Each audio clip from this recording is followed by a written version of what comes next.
Assalamualaikum warahmatullahi wabarakatuh. Hello everyone, welcome back to my class.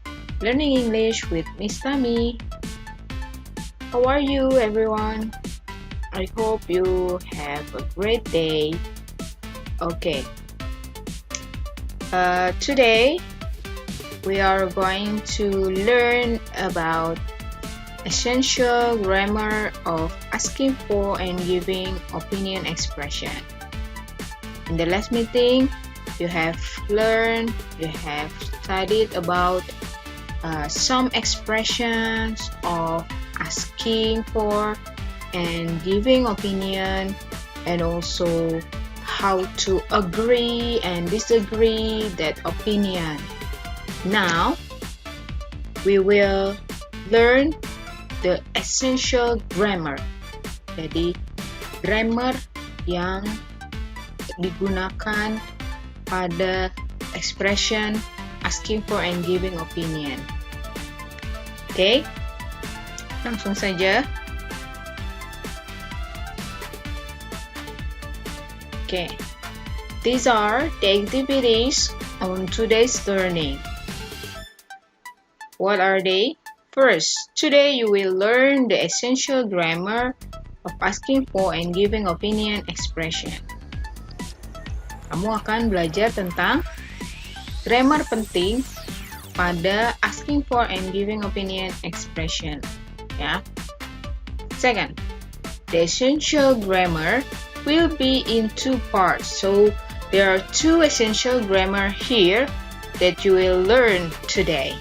Ya, jadi ada dua grammar penting yang akan kita pelajari hari ini. Third, we will discuss the use of correct forms of ing and ed adjectives. Ya, jadi kita akan mendiskusikan kegunaan dari bentuk yang tepat pada imbuhan ing dan imbuhan ed pada kata sifat. Oke. Lanjut. In the first part, we focus on the first essential grammar, yaitu penggunaan dari adjektif yang berakhiran ing atau berakhiran ed. Have you ever about the adjective with this suffixes? Apa sih adjektif itu? Sebelum kita masuk pada topiknya, ya, pembicaraan kita, saya mau mengingatkan kalian. As we know, adjectives are words that describe nouns or pronouns. Ya, jadi yang kita tahu adjektif itu adalah kata yang menggambarkan atau mendeskripsikan sebuah benda atau kata ganti. Ya, jadi apa yang dimaksud dengan mendeskripsikan benda? Kata apa itu? Kata sifat.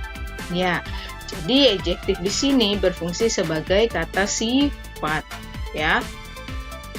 For example, cute kitten, ya. Cute kitten. Kitten ini sebagai kata benda, yaitu anak kucing. Adjektifnya mana? Adjektifnya adalah cute. Sweet cake, ya. Sweet di sini berfungsi sebagai adjektif. Dia menerangkan atau mendeskripsikan bahwa kue tersebut rasanya manis. Ya, cake ini kata benda. Jadi sweet di sini menjelaskan kata benda si cake ini. Oke. White house.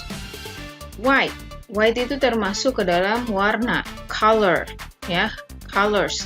Ternyata colors itu juga termasuk ke dalam kategori adjectives, ya. Jadi, rumah yang sifatnya berwarna putih. Nah, itu fungsi dari adjektif, memberikan keterangan pada kata benda, ya, atau kata ganti. Nah, setelah tahu ternyata adjektif itu bukan hanya kata-kata seperti ini saja, seperti cute, sweet, white, beautiful, handsome, bukan hanya seperti itu aja, tapi ada juga bentuk lain dari adjective, ya, yaitu adjectives which come from verbs atau participles, can have to form. Jadi ada dua. Jadi adjektif juga ada yang dibentuk dari kata kerja atau participle, dan bentuknya ada dua, ya, yaitu yang diakhiri dengan ing dan yang diakhiri dengan ed. Contohnya seperti apa sih, ya, dan bagaimana cara membedakannya? Tuh, mari kita lihat. First, we use ed form of interest to talk about how people feel. Ya, jadi ini untuk yang kata kerja yang diakhiri ed yang fungsinya menjadi kata sifat. Ya, jadi kita menggunakan bentuk yang diakhiri ed untuk membicarakan tentang apa yang orang itu rasakan. Gitu. Jadi menggambarkan how people feel. Bagaimana sih perasaan orang itu gitu terhadap sesuatu? Contohnya di sini adalah I'm interested in English. Ya. I'm interested in English. I am, saya, diikuti dengan to be am. Kemudian interested di sini adalah kata sifat yang dibentuk dari kata kerja interest yang ditambahkan ed. Ya. Jadi bentuknya menjadi interested, ya. Jadi kata awalnya itu adalah interest. Itu termasuk ke dalam kata kerja, ya. Kemudian ditambahkan ed dan fungsinya berubah menjadi adjective, ya. I'm interested in English. Saya tertarik dalam belajar bahasa Inggris, atau saya tertarik terhadap bahasa Inggris. Seperti itu. Dari arti dalam bahasa Indonesianya pun artinya adalah saya tertarik. Ya. Jadi how people feel, how I feel interested. Saya merasa tertarik. Seperti itu. Ya, jadi fokus pada perasaan si I. Oke? Perasaan si I. Kemudian Ines was excited to go on a bus around Jakarta. Ines merasa bersemangat to go on a bus around Jakarta, untuk jalan-jalan menggunakan sebuah bis mengelilingi Jakarta. Ya. Nah, ini ada to be was, berarti sudah lampau. Namun artinya tetap menggunakan adjective excited, ya. Ines was excited to go on a bus around Jakarta. Jadi si Ines merasa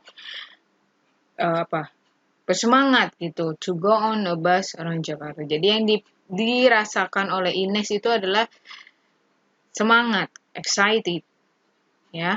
Nah, ini fokus pada penggunaan ed ini fokus pada si perasaan orangnya, ya. Gitu. Lanjut ke adjektif yang bentuknya diakhiri dengan ing. We use ing form of interest to talk about the subject. Ya. Jadi we use ing form of interest to talk about the subject. Jadi kita menggunakan imbuhan ing pada kata kerja itu untuk membicarakan subjeknya, ya, bendanya, gitu. Contohnya, Kayana thinks English is interesting. Ya, Kayana thinks English is interesting. Kayana berpikir, ya, Kayana pikir bahasa Inggris itu menarik. Oke. Apa yang menarik? English-nya kan? Bukan perasaan si Kayana kan? Tetapi fokus pada subjeknya. Ya, fokus pada bendanya. Kayana thinks English is interesting. Artinya, dalam bahasa Indonesia, Kayana berpikir bahwa bahasa Inggris sangat menarik. Ya, bisa diketahui perbedaannya. Kalau interested tadi, I'm interested, saya tertarik. Sedangkan kalau interesting diakhiri dengan ing, menjadi English is interesting. Bahasa Inggris menarik gitu. Ya, bisa dibedakan. Kayana thinks English is interesting. Kayana berpikir bahwa bahasa Inggris menarik. Jadi, fokusnya interest yang menarik itu adalah English-nya, bukan perasaan si Kayana. Oke. Contoh yang kedua. I can't sleep. That noise is really annoying. Ya. Dari kata annoy, mengganggu. Apa yang mengganggu? Apakah saya, ya, perasaan si saya, atau that noise-nya? Ya, atau si suara itu yang mengganggu, gitu kan? Nah, jadi kegunaan dari imbuhan ing pada adjektif ini, ya, menjelaskan kepada si subjeknya ini. Oke? I can't sleep. That noise is really annoying. Jadi, suaranya sangat mengganggu. Ya, seperti itu. Nah, kemudian kita bisa lihat, yang perlu kalian tahu juga, ketika kalian menulis satu kalimat yang ada adjektifnya, jangan pernah lupa menggunakan to be. Ya, kita perhatikan di sini. Sebelum adjektif pasti ada to be, ya kan? Sebelum adjektif pasti ada to be. Ini juga sebelum adjektif pasti ada to be. Seperti itu, ya. Next. Sekarang kita coba lihat sebuah tabel atau list of words yang biasa muncul, ya. Perubahan dari kata kerja menjadi kata sifat yang diakhiri id dengan ing. Ada amaze, dari kata kerja amaze menjadi amazed dan amazing. Amuse, amused, amusing. Annoy, annoyed, annoying. Bore menjadi bored, boring. Ya, membuat bosan. Itu kan kalau kata kerjanya berarti. Kemudian ketika digunakan untuk kata sifat, bored, merasa bosan. Boring, yaitu membosankan. Siapa yang kalau bilang aku lagi bosen nih, bilangnya I'm boring? Itu contoh yang benar atau salah? Itu salah ya. Kalau I'm boring, berarti saya membosankan, ya. Jadi gimana? Harusnya kita gunakan yang diakhiri dengan id, menjadi I'm bored. Saya merasa bosan. Bukan I'm boring. Saya membosankan. Ya kan, nggak mungkin dong ada orang yang mengaku bahwa dirinya membosankan, ya. Oke. Charmed and charming. Confused, confusing, and so on. Masih banyak lagi. Nanti kalian bisa lihat sendiri dan baca sendiri ya. Oke, lanjut. Ini masih ada part B-nya. Ya. Oke. Next, mari kita coba. Saya punya beberapa question, beberapa pertanyaan untuk kita praktekkan. Oke, mari kita mulai dari question number 1. The instruction is write down the correct forms of the underlined verbs like the examples. Okay, question number 1. Grammar rules frustrate me. Yeah.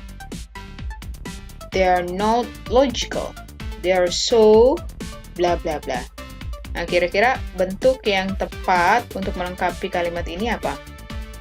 Grammar rules frustrate me.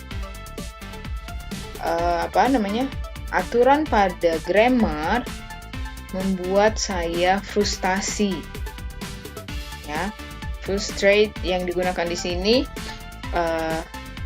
merupakan kata kerja ya. They're not logical.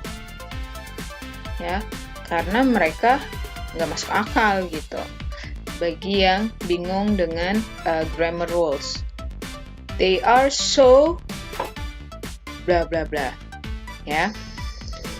Mereka sangat, maksudnya si grammar rules itu sangat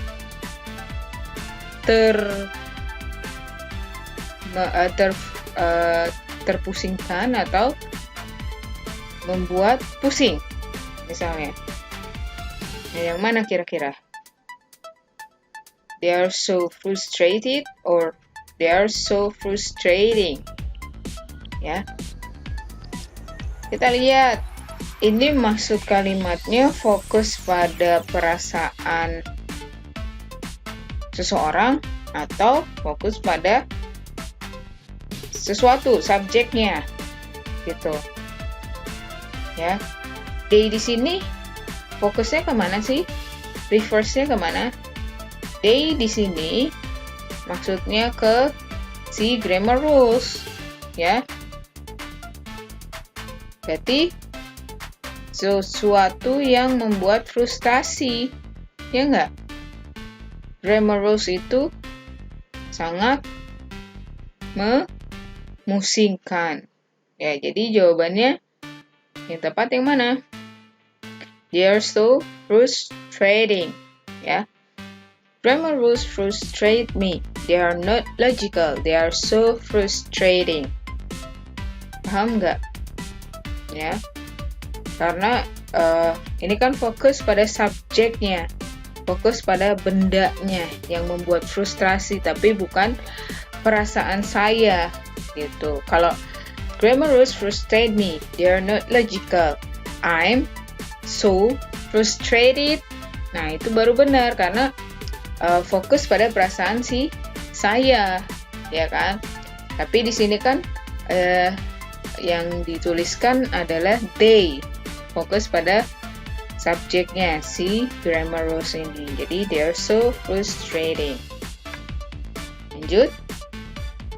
Question number 2. Ini masih nyambung dengan kalimat yang pertama ya. They frustrate me, but they don't bore me. I'm never blah blah blah when I study grammar. Okay. Mereka membuat saya pusing, tetapi si grammar rules itu tidak membuat saya bosan, gitu ya. I'm never bored atau I'm never boring. Nah, ini tadi nih yang saya jelaskan, ya. Bored atau boring? Kalau mau bilang saya merasa bosan, bilangnya I'm bored atau I'm boring. Berarti kan kalau di sini ada kata never, artinya negatif ya, tidak pernah bosan gitu maksudnya. Saya tidak pernah bosan ketika saya belajar grammar. Jadi jawabannya yang mana yang paling tepat? Jawabannya yang paling tepat adalah I'm never bored. Ya, karena fokus pada si perasaan I, ya. Fokus pada perasaan seseorang. Orang itu adalah siapa? Si I. Ya, jadi bukan I'm never boring. Saya tidak pernah membosankan. Salah ya. Yang tepat adalah I'm never bored. Saya tidak pernah merasa bosan ketika saya belajar grammar. Oke. Sebelum kita lanjut ke essential grammar yang kedua, saya mau jelaskan bagaimana sih cara membedakan itu adjektif atau kata kerja, ya. Sekarang kita lihat di sini di kalimat ini. They frustrate me but they don't bore. Ini kan sama-sama bore, bored, and boring. Bisa juga bored di sini bentuknya kata kerja lampau dan boring di sini adalah kata kerja verb ing. Ya. Nah, sekarang kita membedakannya gimana? Kuncinya tadi pada penjelasan saya. Ketika subjek, ya, ketika subjek kemudian diikuti dengan ini auxiliary verb, kata kerja bantu ya, negatif. Atau ketika subjek langsung diikuti dengan kata yang dimaksud, berarti kata tersebut merupakan kata kerja. Gitu. Ya. Tapi kalau misalnya subjek bertemu dengan to be, ya berarti harus diikuti dengan adjective, karena rules-nya tadi kan untuk menuliskan suatu kalimat yang ada adjektifnya, kita membutuhkan yang namanya to be. Jadi adjektif itu biasanya selalu diletakkan setelah to be. Ya, pasti ada to be-nya setelah subjek, seperti itu. Atau contoh lain di sini tadi. Nah, ini kan di kalimat grammar rules frustrate me. Titik. Ini adalah subjeknya. Ketika setelah subjek diikuti dengan kata yang dimaksud, ini kan sama nih ya. Nah, berarti si frustrate ini termasuk kata kerja, ya. Sedangkan kata berikutnya they are so. Nah, lagi-lagi setelah subjek ketemu dengan to be, berarti harus diikuti dengan adjective. Nah, ini kan dua-duanya adjektif. Ketika dua-duanya adjektif, ya kita balik lagi ke rules si verb of adjective itu, ya. Apakah dia menerangkan perasaan seseorang atau menerangkan benda tersebut, ya, subjek tersebut. Oke, seperti itu. Semoga bisa dipahami ya. Let's continue to the next essential grammar. Nah, yang kedua yang biasa digunakan dalam asking for and giving opinion expression, ada juga penggunaan modal auxiliary should. Ya.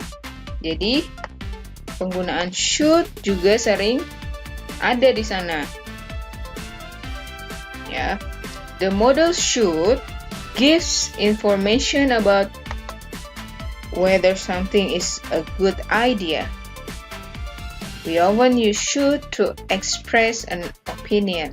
Jadi maksudnya si modal should ini, auxiliary itu artinya kata kerja bantu ya.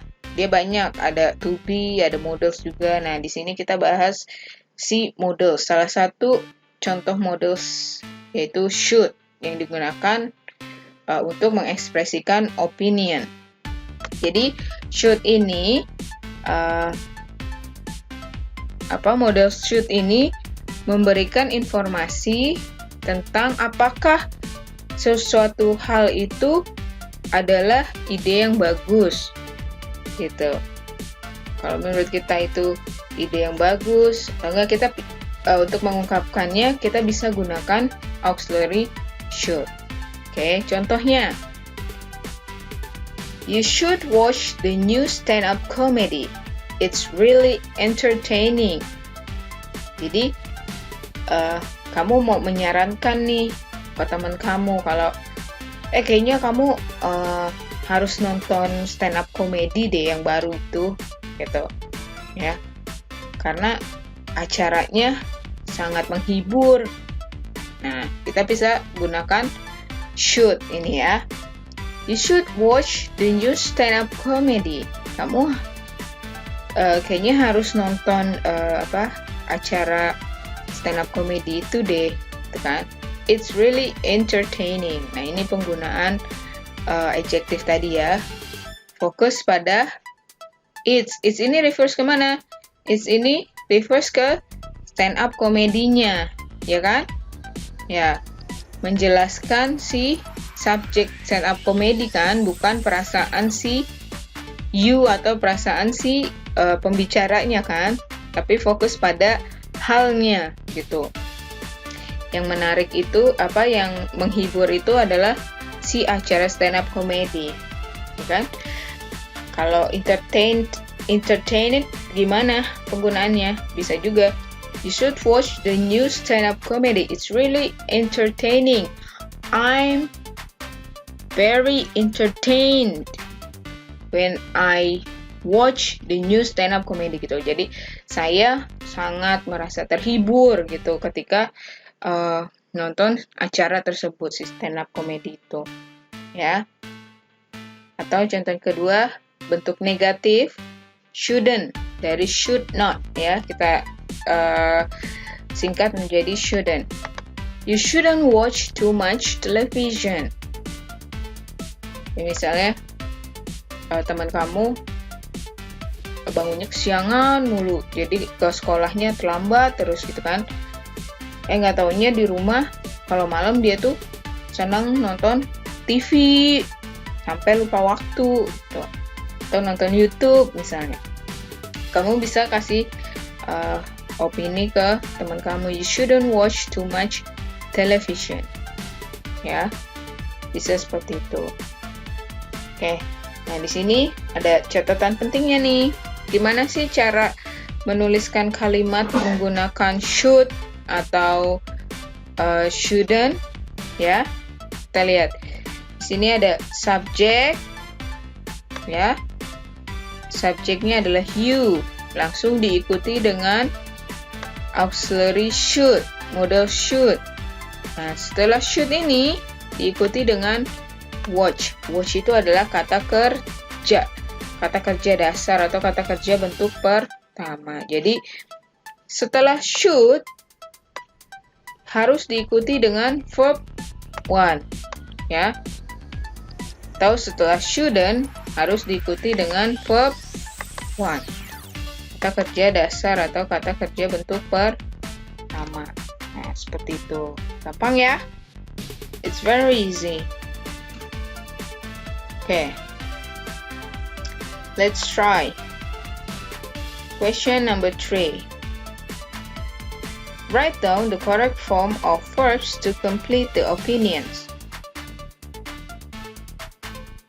Tuliskan bentuk yang tepat pada verbnya untuk melengkapi opini di bawah ini. I think you blah blah blah Lee Dong-wook's new drama. His acting is amazing. Saya pikir kamu harus coba nonton dramanya Lee Dong-wook deh. Aktingnya sangat keren gitu, sangat amazing, ya, bagus banget. Kira-kira yang mana jawabannya? Jadi ya, ingat setelah modal should harus diikuti dengan verb one. Mana yang bentuknya verb one? Ya, jawabannya ini ya, should watch. Kalau ini salah. Setelah modals itu tidak boleh diikuti dengan verb ing, nggak boleh. Jadi harus diikuti dengan verb one. Oke, lanjut. Next question. You blah blah blah the angry person because it can also be danger for you. Yang mana nih kira-kira? Shouldn't face or shouldn't facing? Ya, tentu saja ini ya jawaban yang paling tepat ya. You shouldn't face the angry person because it can also be danger for you. Kamu kayaknya nggak usah menghadapi orang yang sedang marah deh. Karena hal tersebut bisa membuatmu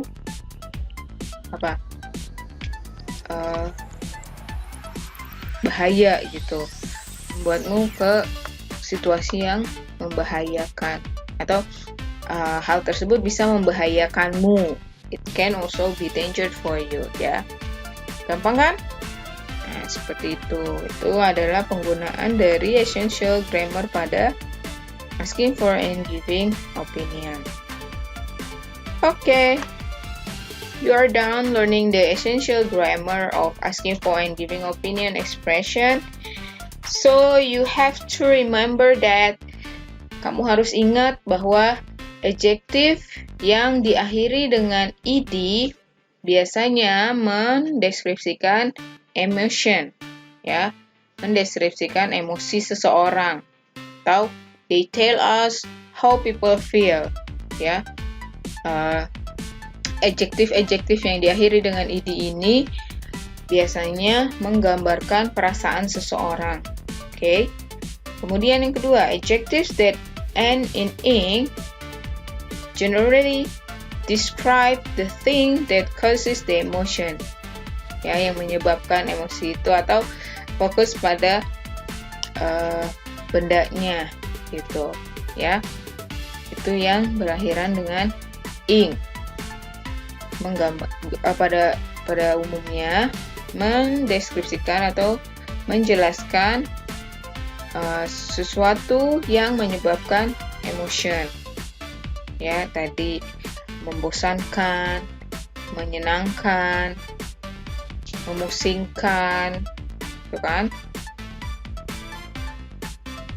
Tadi boring, interesting, terus frustrating, worrying, and so on. Masih banyak lagi. The third, we usually add to be before adjectives. Jadi kita harus tambahkan to be sebelum kata sifat. Jadi to be plus adjectives. And last, we usually add verb 1 after modal should. Kita harus tambahkan kita biasanya menambahkan verb 1, kata kerja bentuk pertama setelah should, ya, setelah modal should. Oke. Contohnya should plus verb 1 atau shouldn't plus verb 1. Okay, that's all for today. I think you can understand about what I explained. And please, if you have any question, just ask me freely. So I kindly will answer your question. Thank you so much for your attention, for your participation. Bye-bye. Assalamualaikum warahmatullahi wabarakatuh.